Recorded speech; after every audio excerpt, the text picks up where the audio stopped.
যারা মদিনা শরীফে গেছেন দেখবেন রাসূলের রওজার উপরে একটা আয়াত লেখা, ইয়া আইয়ুহাল্লাযীনা আমানু লা তারফাউ আসওয়াতাকুম ফাওকা সাওতিন নবী। রাসূলের রওজার আতহারের উপরে আয়াতে কারিমা লেখা আছে। এই আয়াত যখন নাজিল হয়ে যায়, রাসূলের সাহাবী সালমান ফারসি রাদিয়াল্লাহু তাআলা আনহু কান্না করা শুরু করে। সাহাবীরা প্রশ্ন করলেন, সাহাবীরা প্রশ্ন করলেন, সালমান তুমি কান্না করো কেন? সালমান ফারসি শুধু কান্নাই করে নাই, এই আয়াত নাজিল হওয়ার পরে তিনি মরুভূমির মধ্যে চলে গেছেন, একটা গাছের নিচে বৈশা বৈশা ছোট মাসুম বাচ্চার মতো কান্না করতেছেন।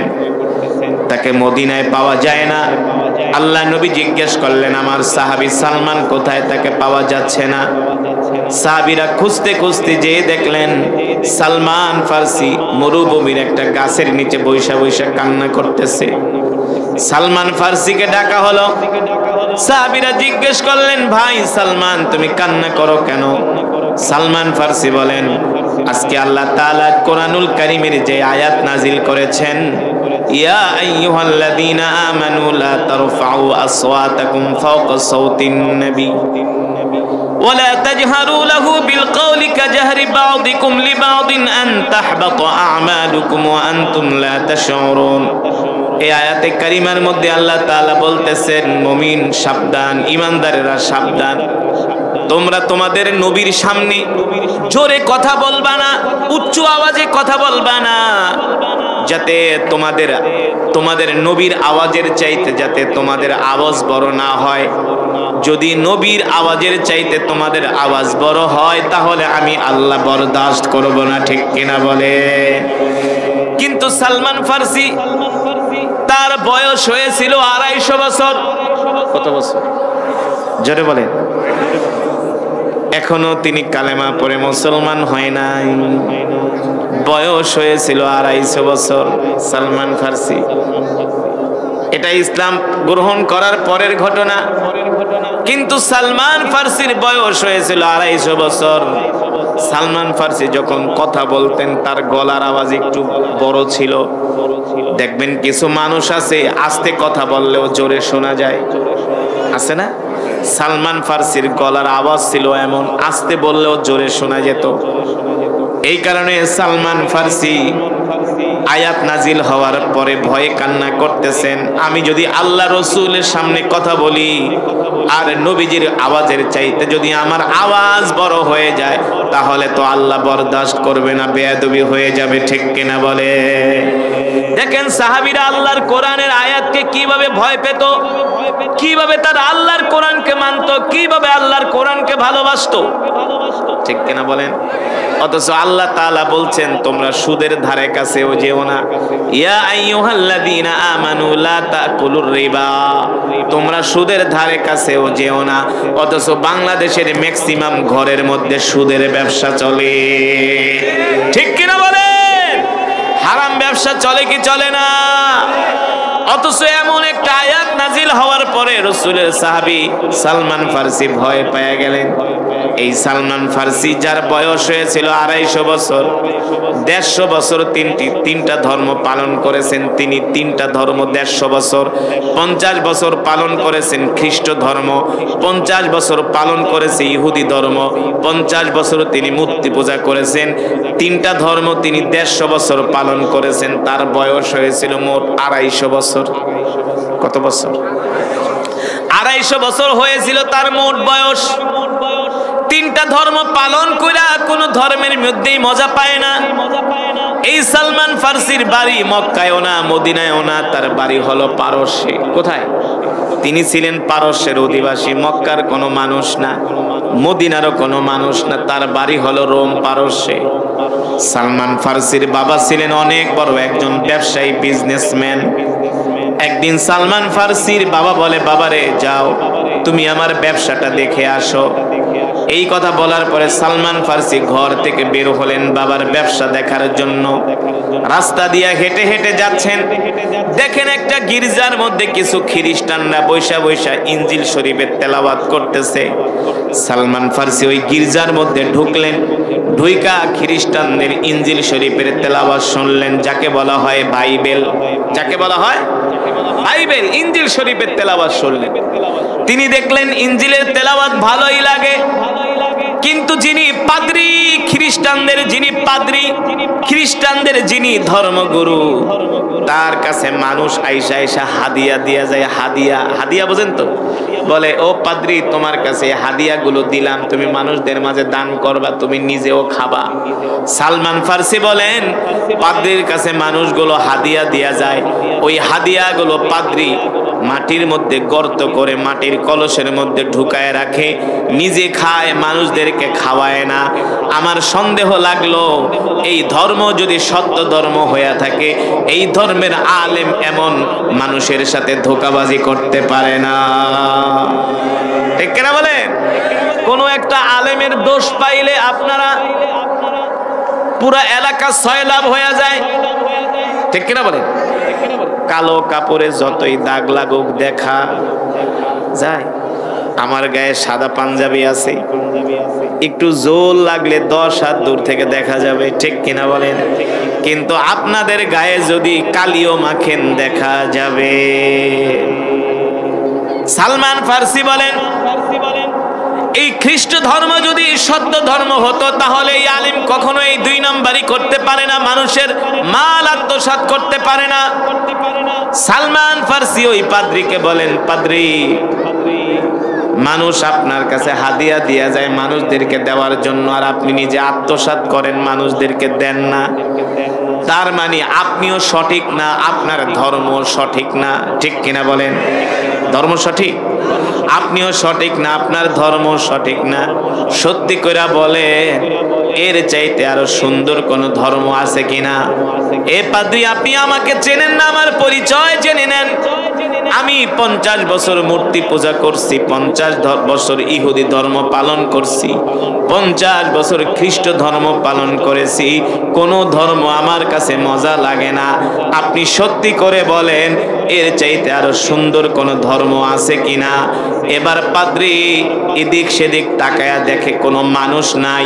সালমান ফার্সির হাত ধরে বলে, সালমান, এই দুনিয়ার জমিনে একটা মাত্র শান্তির ধর্ম আছে, তার নাম হলো ইসলাম। আরো জোরে বলেন সুবহানাল্লাহ। ইন্নাদ দীনা ইনদাল্লাহিল ইসলাম। আল্লাহু আকবার। ইন্নাদ দীনা ইনদাল্লাহিল ইসলাম। আল্লাহ তাআলার কাছে মনোনীত ধর্ম হলো ইসলাম। আল-ইয়াওমা আকমালতু লাকুম দীনাকুম ওয়া আতমামতু আলাইকুম নি'মাতি ওয়া রাদিতু লাকুমুল ইসলাম দীনা। একমাত্র কমপ্লিট জীবন ব্যবস্থার নাম হলো ইসলাম। ঠিক কিনা বলে? ঠিক কিনা বলেন? এই যে সালমান ফার্সি, তার বয়স 250 বছর, সে তো 3টা ধর্ম পালন করছে 150 বছর, কিন্তু মজা পায় না। কি পায় না? পাদ্রীকে ডাক দিলেন, পাদ্রী, সত্যি করে বলো, এর চাইতে আরো সুন্দর ধর্ম আছে কিনা? পাদ্রী বলে, সালমান, এর চাইতে একটা সুন্দর ধর্ম আছে, পৃথিবীর সবচেয়ে সুন্দর ধর্ম, যার নাম হলো ইসলাম। তবে তুমি যদি ইসলাম ধর্ম পাইতে চাও, ওই ইসলাম ধর্মের একজন আখিরি নবী, তার নাম হলো মুহাম্মদ ইবনে আব্দুল্লাহ। সুবহানাল্লাহ বলবেন না?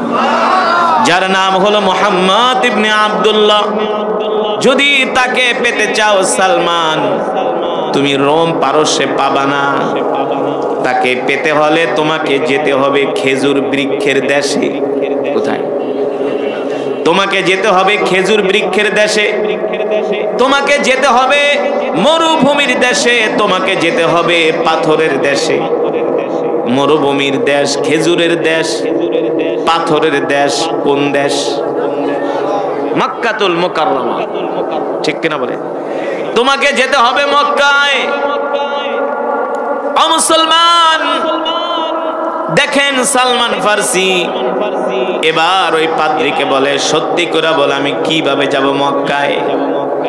বলে, সালমান, আমি তোমাকে যে এই কথা বলতেছি, রোম পারস্যের কোন মানুষের কাছে এই কথা বলবে না, বললে খ্রিস্টানরা আমাকে হত্যা করবে। তবে আমি তোমাকে গোপন কথা বলে দিলাম, যদি পারো তুমি রোম পারস্য থেকে মক্কায় চলে যাও। ওই মক্কায় একজন আখিরি নবীর আবির্ভাব ঘটেছে, যার নাম হলো মুহাম্মদ ইবনে আব্দুল্লাহ। মুসলমান যদি ওই মুহাম্মদ ইবনে আব্দুল্লাহকে পেয়ে যাও, তিনি হলেন শেষ নবী, আখিরি নবী। তারপরে আর কোন নবীর আগমন ঘটবে না। সালমান যদি তাকে পেয়ে যাও, তার হাতে হাত রেখে কালেমা পড়ে মুসলমান হয়ে যাবে। তবে শোনো শোনো সালমান, ও সালমান, ওই আখিরি নবীকে চেনার 3টা আলামত আছে। কয়টা আলামত? জোরে বলেন কয়টা আলামত? 1 নম্বরে আলামত হলো আখিরি নবী, শেষ নবী, তুমি তাকে 3টা বিষয় দিয়া পরীক্ষা করবা।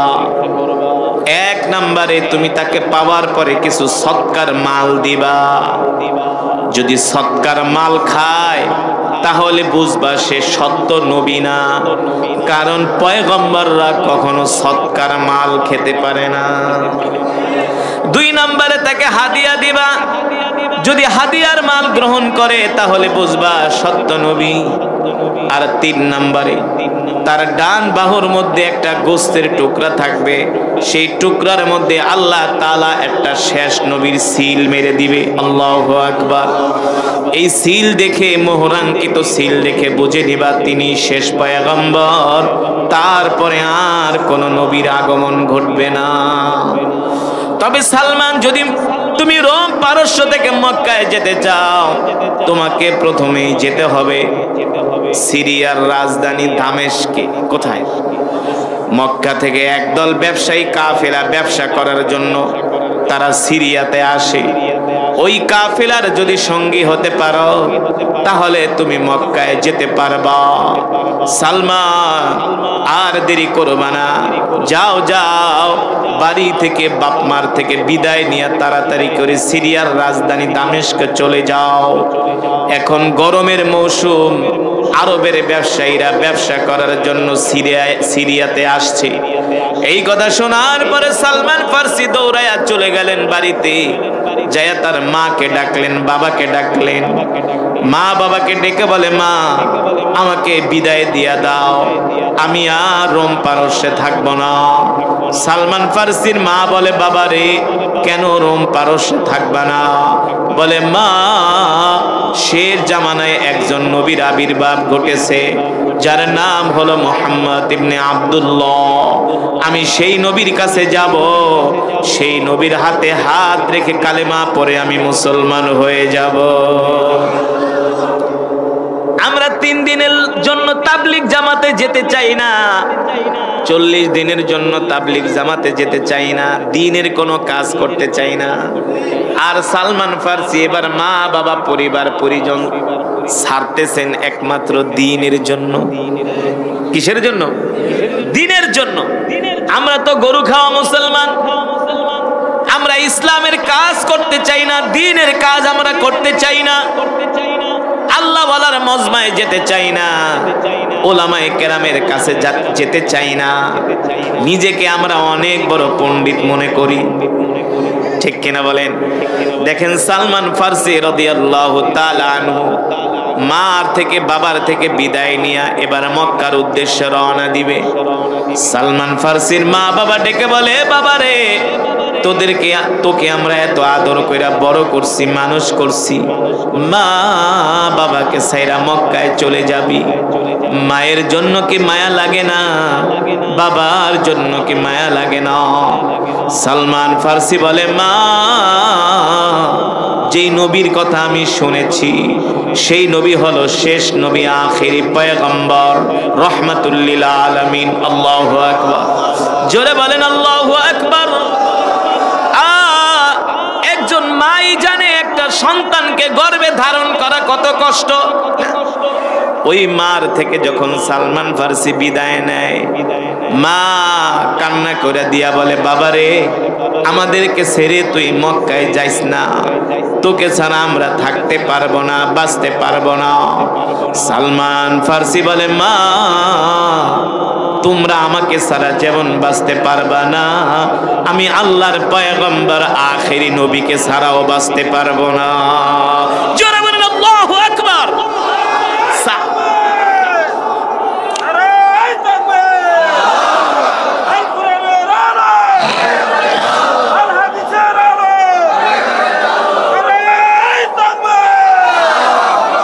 সাহাবায়ে কেরাম আল্লাহর নবীকে কেমন কইরা ভালোবাসতেন দেখেন। এবার নবীর জন্য সালমান ফার্সি নিজের মা বাবা ছাড়তেছেন, নিজের দেশ নিজের পরিবার ত্যাগ করতেছেন আল্লাহ রাসূলের জন্য, দ্বীনের জন্য। ঠিক কিনা বলে? দ্বীনের জন্য নিজের আরাম আয়েশের জিন্দেগি ত্যাগ করতেছেন। এবার সালমান ফার্সি রোম পারস্য থেকে সিরিয়ার রাজধানী দামেস্কের দিকে রওনা করলেন।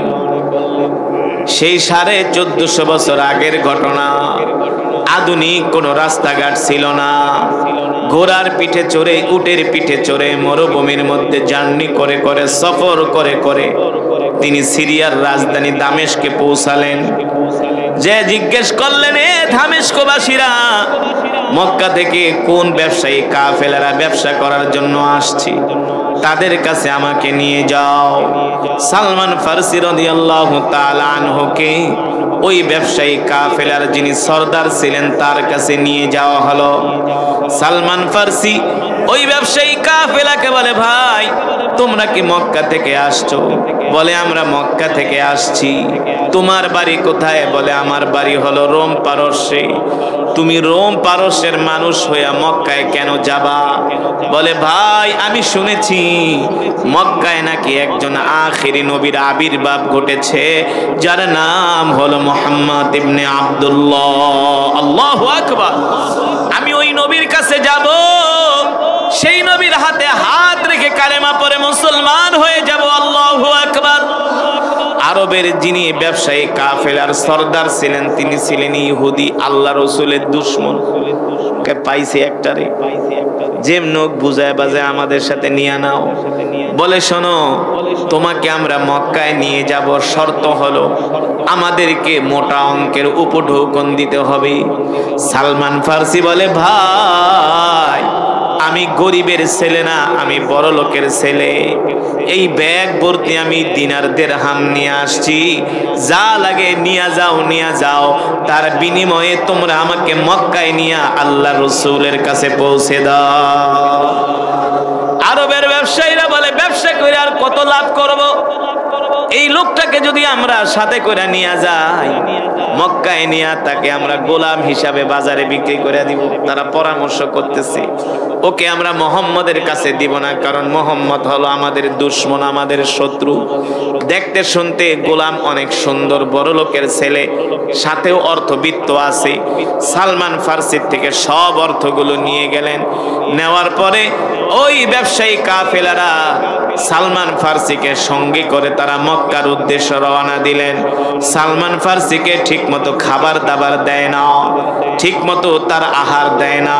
না খেতে খেতে সালমান ফার্সি শুকায়া কাঠ হয়ে গেছে।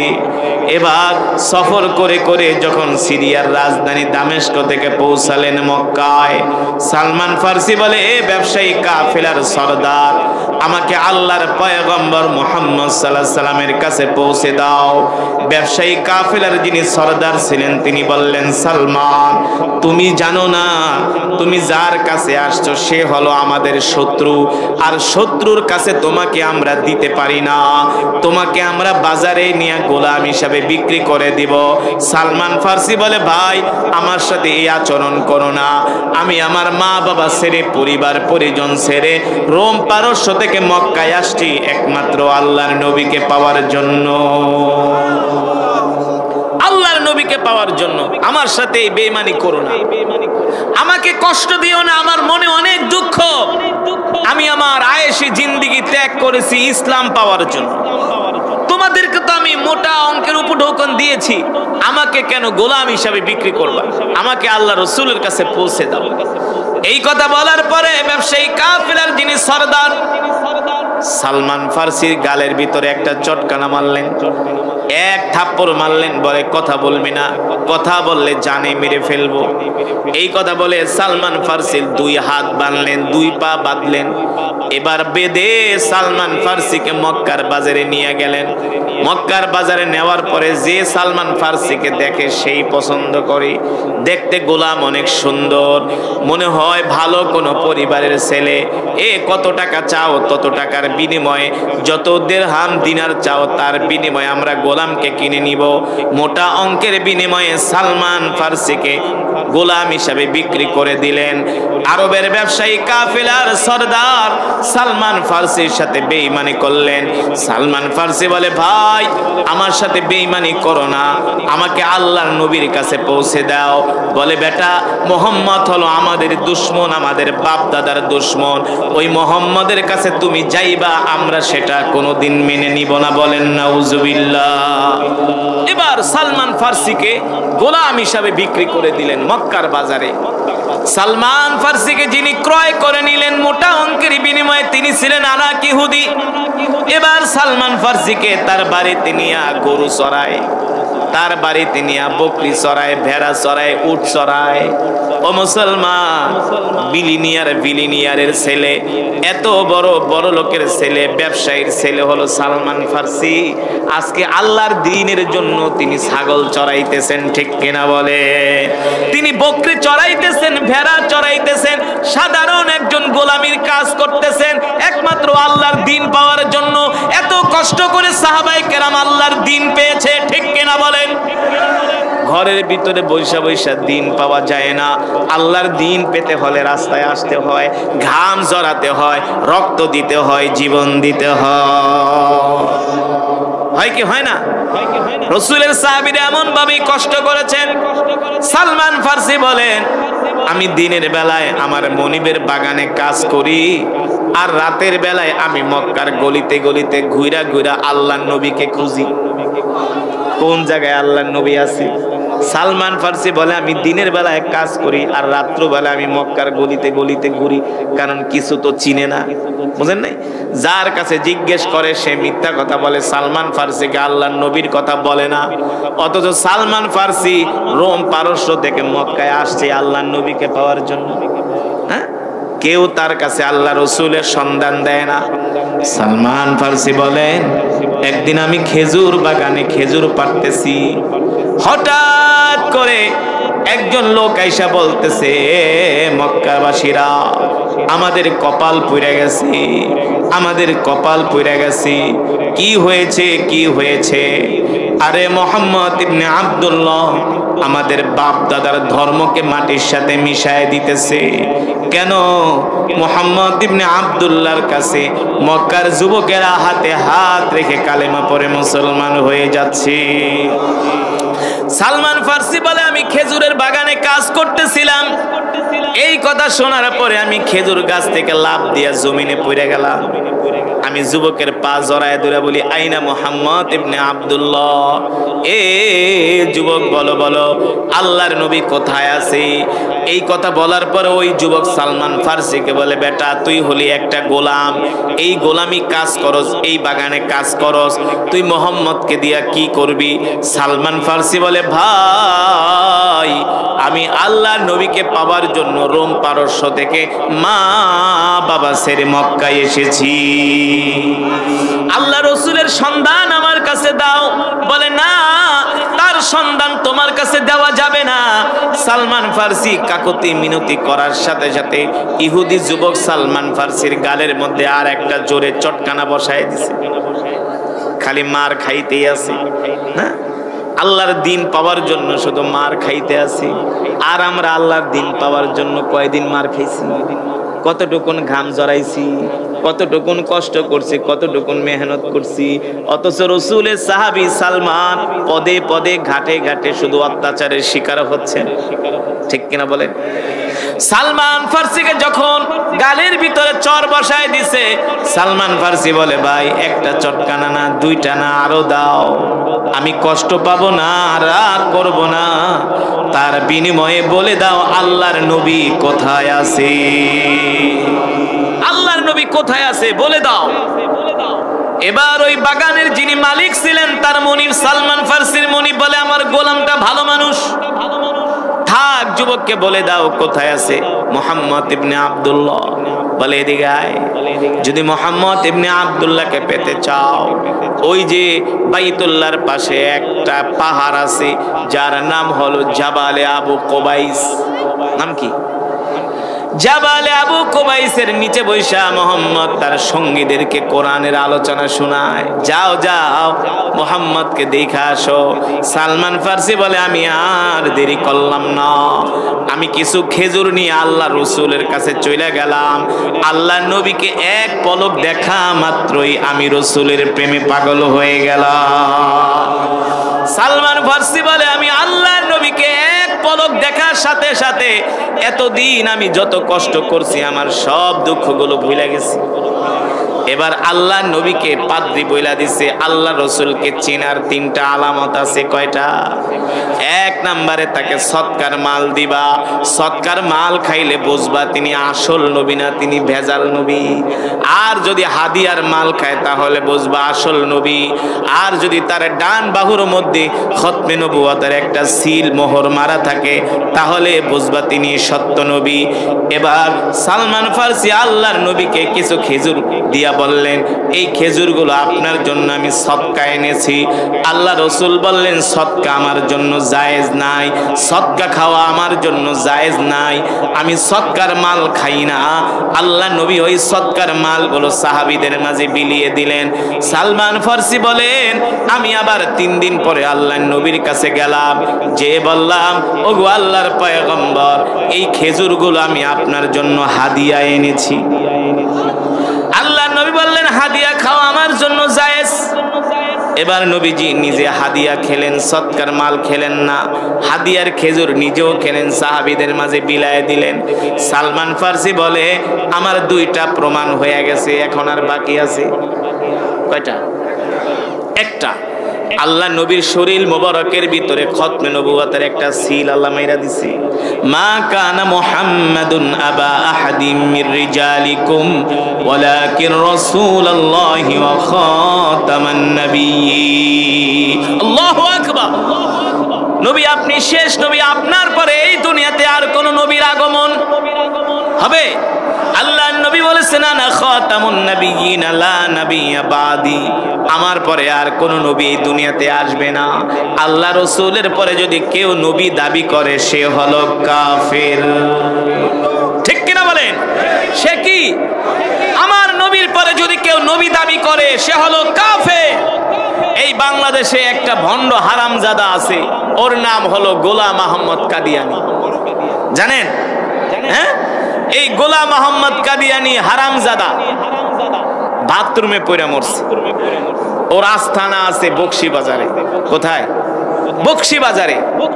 আল্লাহ রসুলের পরে নিজেকে অনেকেই নবী দাবি করছে। মুসাইলামাতুল কাজ্জাব ছিল এক হারামি, তিনিও নিজেকে নবী দাবি করছে। নাউজুবিল্লাহ বলেন।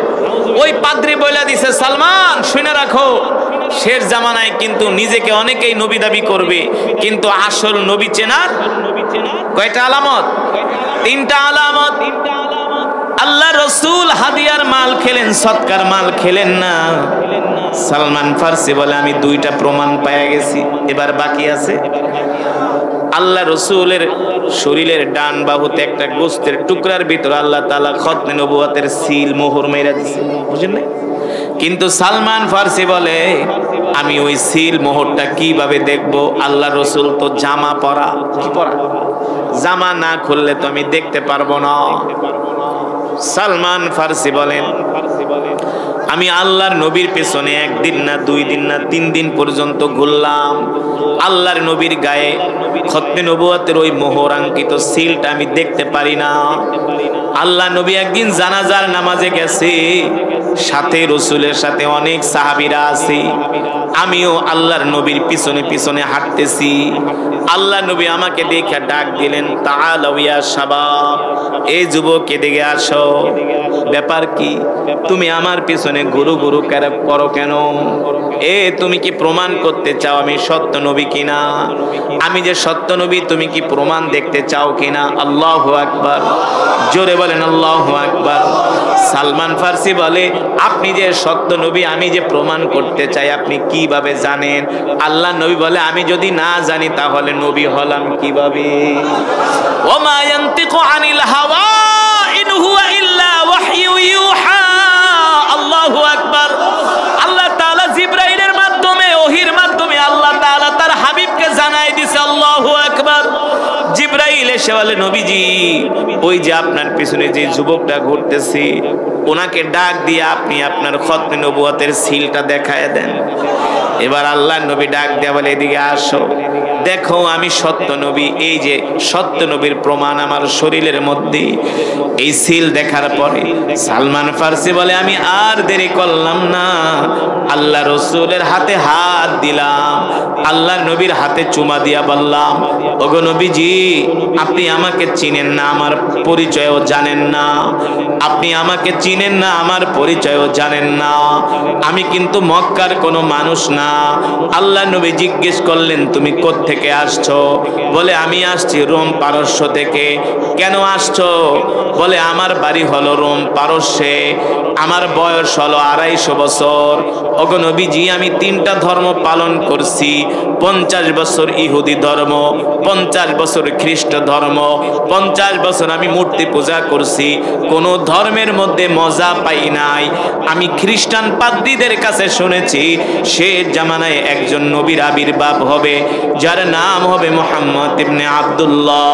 ওগো নবী ওই খ্রিস্টান পাদ্রীর কাছে আপনার নাম শোনার পরে আমি আমার পরিবার পরিজন ছেড়ে মক্কায় এসেছি আপনাকে পাওয়ার জন্য। জেনে বলেন আল্লাহু আকবার। এবার তার জন্য মায়া লাগে কি লাগে না? আল্লাহ নবী সালমান ফার্সিকে আদর করতেছে।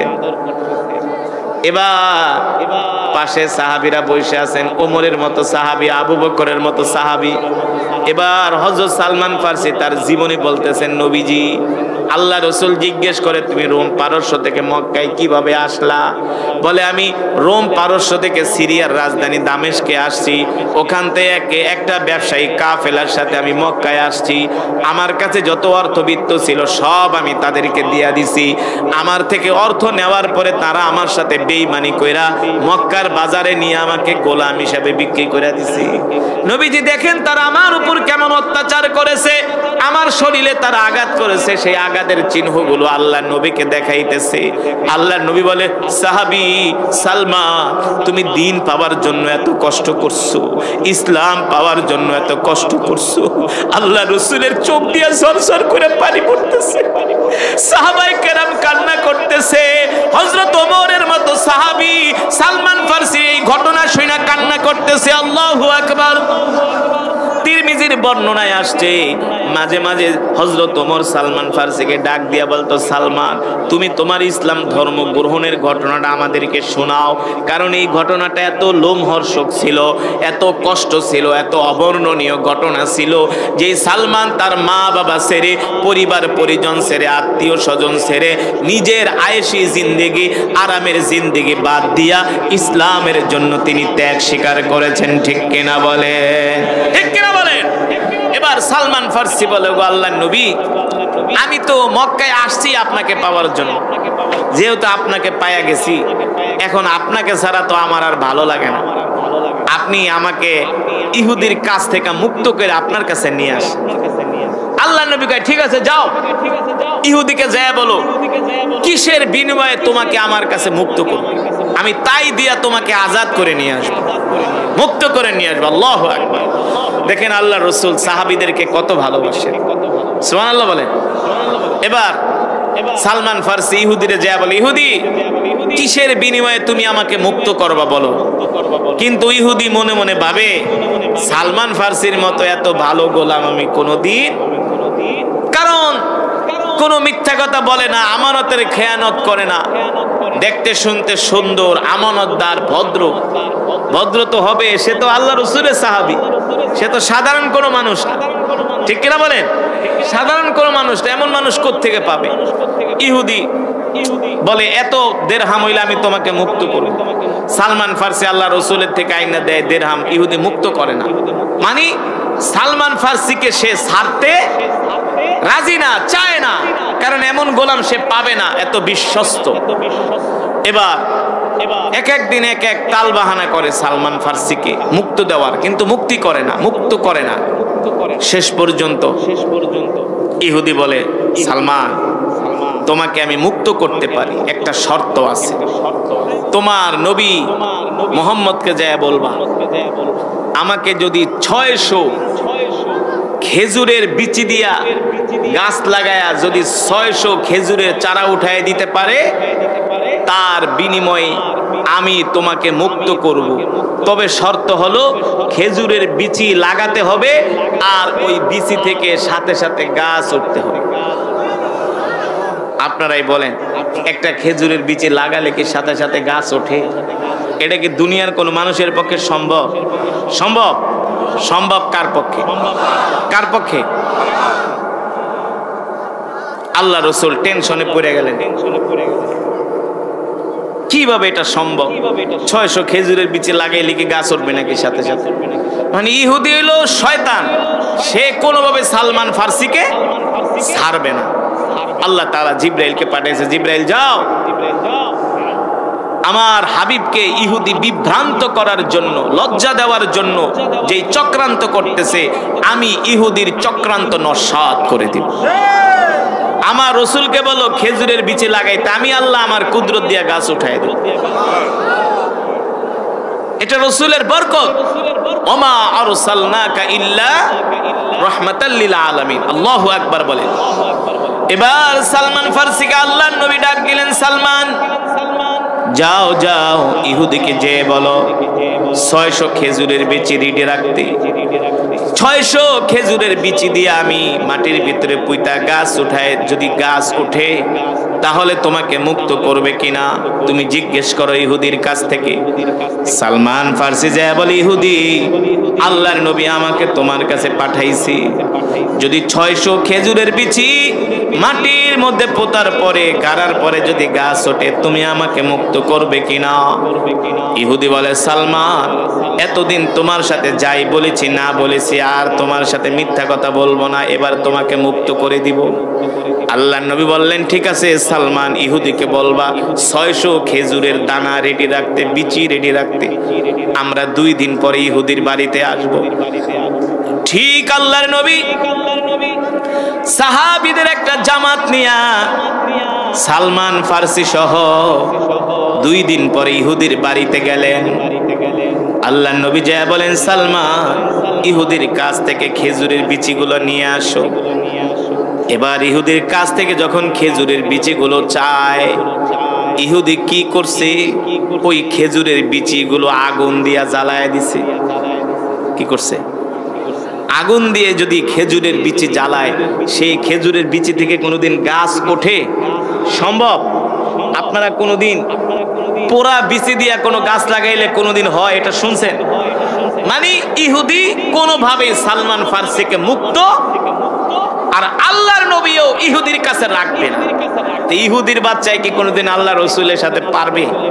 হ্যাঁ, আল্লাহ রসুলের সাথে কে আছেন? আল্লাহ তাআলা আছেন, ঠিক কিনা বলেন?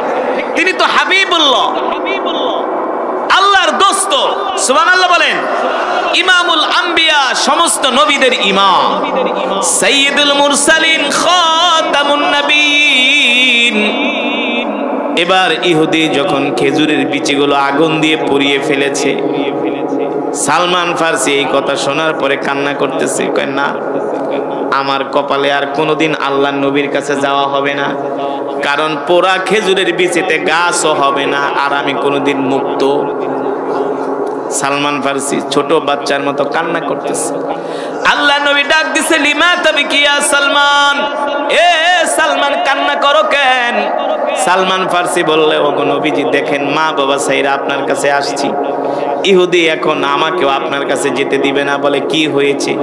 বলে, ইহুদি ষড়যন্ত্র করে খেজুরের বিচিগুলো আগুন দিয়া জ্বালায় দিছে, আল্লাহ নবী মুস্কি হাসি দিয়া বলে, সালমান চিন্তা করবা না, টেনশন করবা না, যেই আল্লাহ ভালো খেজুরের বিচি দিয়া গাছ উঠাইতে পারে, ওই আল্লাহ পোড়া খেজুরের গাছ বিচি থেকেও গাছ উঠাতে পারে।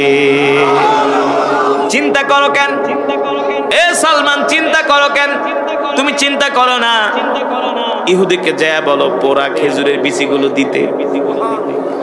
এবার ইহুদি যখন পোড়া খেজুরের বিচিগুলো সালমান ফার্সির কাছে দেয়, ইহুদি মনে মনে ভাবে, মুহাম্মদ তুমি তো সত্য নবী, তুমি তো সত্য নবী, তোমার হাতে যদি পোড়া খেজুরের বিচি যায় সেখান থেকেও গাছ উঠবে।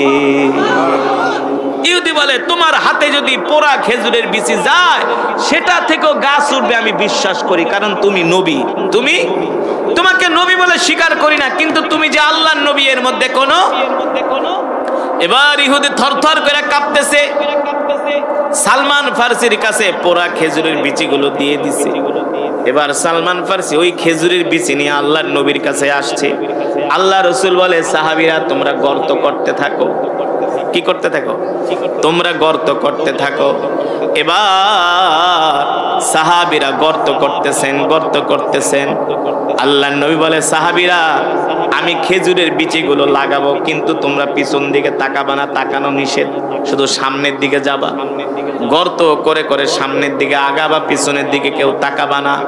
আর সালমান তুমি একটা একটা কইরা খেজুরের বিচি আমার হাতে দিবা। এবার সালমান ফার্সি একটা একটা করে খেজুরের বিচি আল্লাহ রসুলের হাতে দেয়। আল্লাহর নবী তার থুতু মোবারক দিয়া খেজুরের বিচি পরিষ্কার করে করে গর্তের ভিতরে ঢুকায় দেয়। জোরে বলেন সুবহানাল্লাহ, আল্লাহু আকবার। জোরে বলেন আল্লাহু আকবার। এবার আল্লাহর নবী খেজুরের বিচিগুলো গর্তের মধ্যে ঢুকায় দিতেছে। একদিক দিয়ে খেজুরের বিচি লাগায় লাগায় সামনের দিকে যায়।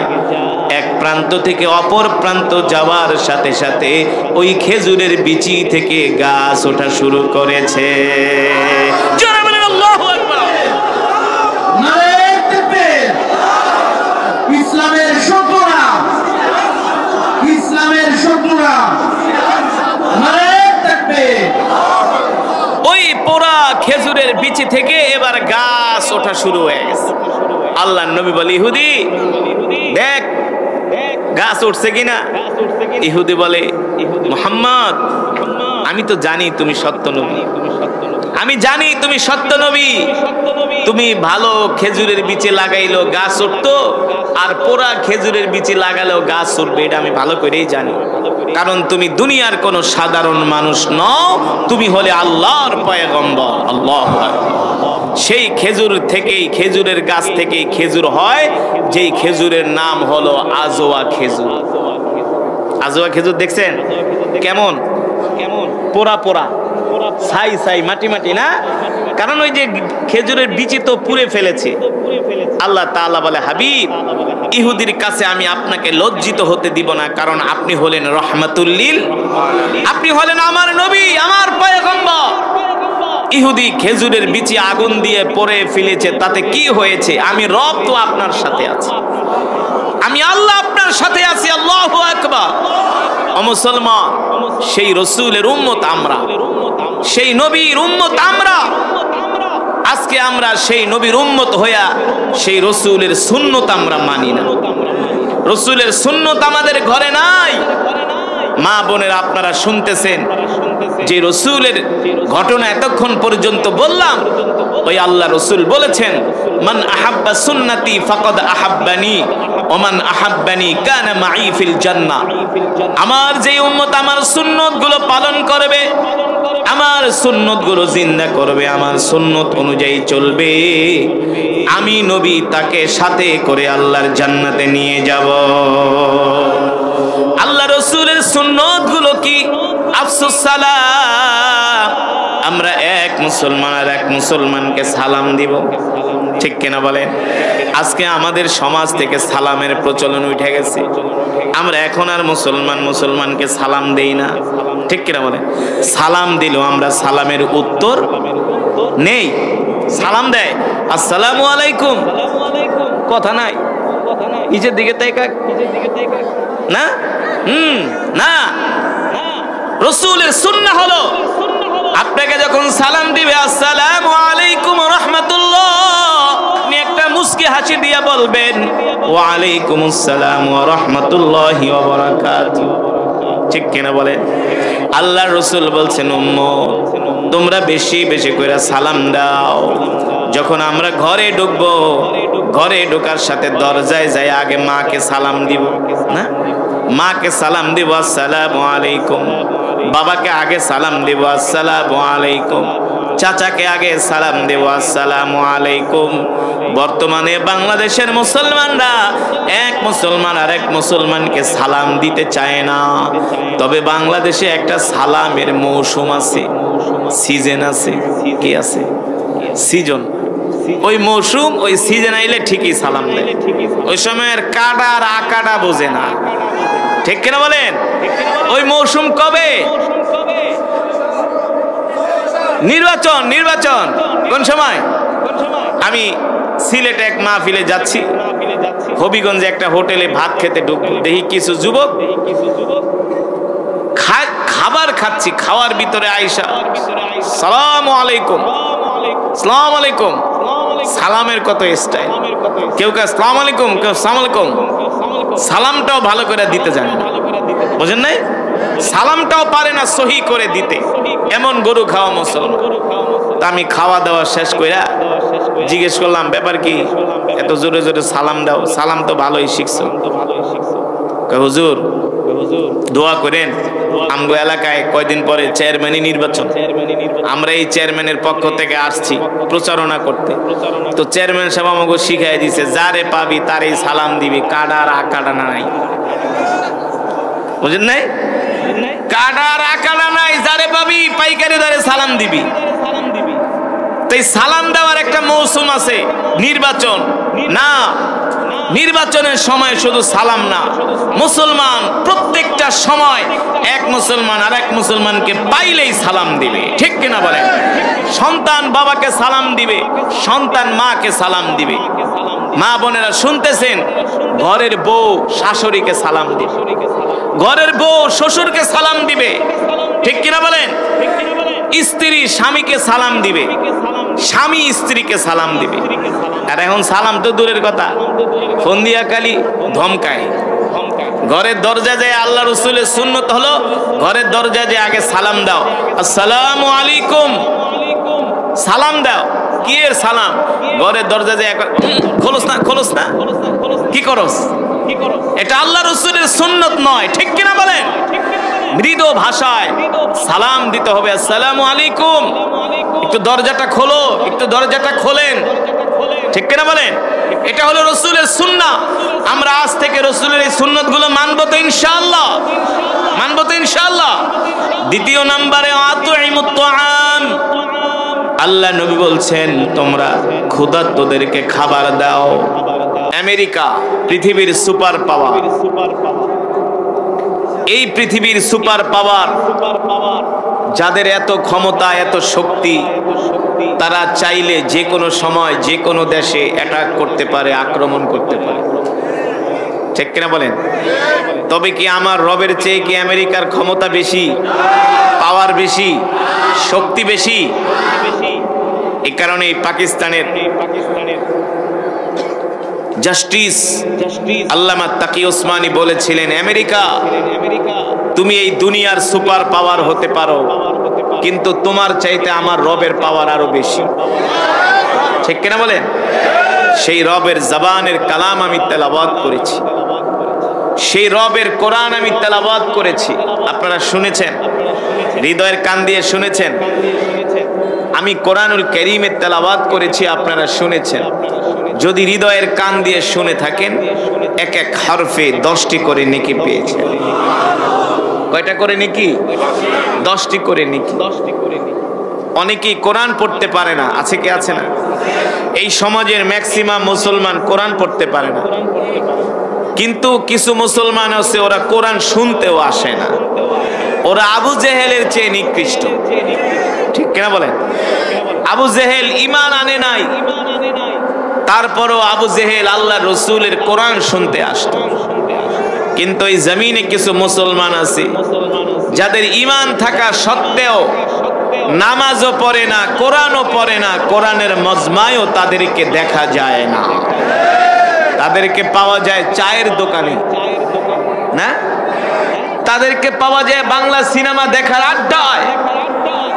অথচ উচিত ছিল এই কোরআনুল কারীমের তেলাওয়াতের আওয়াজ শোনা মাত্র তারা কোরআনের মজমায় চলে আসবে। এটাই ছিল ঈমানের দাবি, ঠিক কিনা বলেন? এই মজমায় যারা উপস্থিত হয়েছেন সকলেই এক খতম করে করে কোরআনুল কারীমের সওয়াব পেয়েছেন। কয় খতম? কিভাবে বলতে পারবেন? জোরে বলুন। মাশাআল্লাহ। আমি সূরাতুল ইখলাস শরীফ তেলাওয়াত করেছি। তিরমিজির বর্ণনায় আসছে আল্লাহ রাসূল বলেন সূরাতুল ইখলাস তেলাওয়াত করলে 3 বার আল্লাহ তাআলা তার আমলনামায় পূর্ণ এক খতম কোরআনুল কারীমের সওয়াব দান করেন। কয় খতম? আমরা এমন এক রবের জবানের কালাম শুনেছি যে রব আমাদেরকে বলছে, বান্দা আমার কোরআনুল কারীমের সূরাতুল ইখলাস যদি 3 বার শোনো, আমি আল্লাহ তোমাদের আমলনামায় এক খতম করে কোরআনুল কারীমের সওয়াব দান করি। খুশি নাকি বেজার? বলি আলহামদুলিল্লাহ। মা বোনেরা যারা আছেন, মা বোনেরাও এক একজন এক এক খতম কোরআনুল কারীমের সওয়াব পেয়েছে। তাহলে আজকের মজমায় কয়েক হাজার খতমে কোরআনের সওয়াব হবে, ঠিক কিনা বলেন? এই মজমায় দোয়া করলে আল্লাহ তাআলা সেই দোয়া ফিরায় দিতে পারে? আমার দিল বলে পারে না। রব রহমান, রব রহিম, ঠিক কিনা বলেন? মুসলমান আমরা তো এমন প্রভুর ইবাদত করি, ঠিক কিনা বলেন? আমরা এমন প্রভুর ইবাদত করি যেই প্রভু চাইলে দিনকে রাত বানাতে পারেন, রাতকে দিন বানাতে পারেন। পারেন না? মুসলমান আল্লাহ রাব্বুল আলামিন আল্লাহ রাসূলের উপরে কোরআন নাযিল করেছেন, আর আল্লাহ তাআলা বলেছেন ওয়ানুনাজ্জিলু মিনাল কুরআনি মা হুয়া শিফাউ ওয়া রাহমাতুল লিল মুমিনিন ওয়া লা ইয়াজিদুজ জালিমিনা ইল্লা খাসারা। ওগো নবী, আমি আল্লাহ আপনার উপর যে কোরআন নাযিল করেছি, এই কোরআন আমি মুমিনের শেফার জন্য, মুক্তির জন্য নাযিল করেছি। জোরে বলেন সুবহানাল্লাহ। আল্লাহ তাআলা বলেন, নবী আমি আল্লাহ আপনার উপর যে কোরআন নাযিল করেছি, এই কোরআন আমি মুমিনের শেফার জন্য, মুক্তির জন্য নাযিল করেছি, ঠিক কিনা বলেন? এই কোরআন আল্লাহ তাআলা আমাদেরকে দিয়েছেন পথ প্রদর্শক হিসাবে। এই কোরআন অনুযায়ী আমরা আমাদের জীবনকে গড়ব, এই কোরআন অনুযায়ী আমরা আমাদের জীবনকে সাজাবো, ঠিক কিনা বলেন? কিন্তু আজকে মুসলমান আল্লাহর কোরআন থেকে দূরে সরে গিয়েছে, ইসলাম থেকে দূরে সরে গিয়েছে। আজকে মুসলমানের ঘরে কোরআনের তেলাওয়াত নাই। আজকে মুসলমান সেই কোরআন তেলাওয়াত করে না, ঠিক কিনা বলেন? আপনারাই বলেন, এখন কয়টা মুসলমানের ঘরে সকালবেলা কোরআন তেলাওয়াত হয়? 100-র মধ্যে 98টা মুসলমানের ঘরেও সকালবেলা কোরআনের তেলাওয়াত হয় না, ঠিক কিনা বলেন? আজকে মুসলমানের সকাল শুরু হয় হিন্দি গান দিয়া, বাংলা দিয়া, রবীন্দ্রসঙ্গীত দিয়া, ঠিক কিনা বলেন? অথচ আল্লাহ তাআলা বলছেন, নবী আমি আল্লাহ আপনার উপর যে কোরআন নাযিল করেছি, এই কোরআন আমি মুমিনের শেফার জন্য, মুমিনের মুক্তির জন্য নাযিল করেছি। আল্লাহু আকবার। ও মুসলমান, এই কোরআনের জন্য আল্লাহর নবী তায়েফের ময়দানে রক্ত দিয়েছেন। এই কোরআনের জন্য আল্লাহর নবী উহুদের ময়দানে রক্ত দিয়েছেন, ঠিক কিনা বলেন?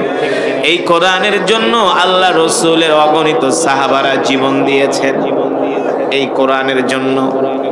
আজকে আমরা মুসলমানরা সেই কোরআন পড়ি না, সেই কোরআনের মজমায় আসি না, কোরআন অনুযায়ী আমরা আমাদের জীবনকে চালাই না। অথচ এই আল্লাহর কোরআনের জন্য আল্লাহ রাসূলের সাহাবীরা নিজের মাতৃভূমি পর্যন্ত ত্যাগ করেছেন, জানেন না? নিজের মাতৃভূমি ত্যাগ করেছেন, পরিবার ছেড়েছেন, মা বাবা ছেড়েছেন, নিজের বিলাসী জিন্দিগি, আলিশান জিন্দিগি, আরাম আয়েশের জিন্দিগি ত্যাগ করেছেন একমাত্র আল্লাহ তাআলার জন্য। সুবহানাল্লাহ বলেন। এই কোরআন মুসলমানদের কাছে এত দামি কোরআন, এই কোরআন সাহাবীদের কাছে এত দামি কোরআন, এই কোরআনের জন্য রাসূলের সাহাবীরা সর্বস্ব ত্যাগ করেছেন, কিন্তু আল্লাহর কোরআন থেকে এক চুল পরিমাণ দূরে সরে যায় না। ঠিক কিনা বলেন?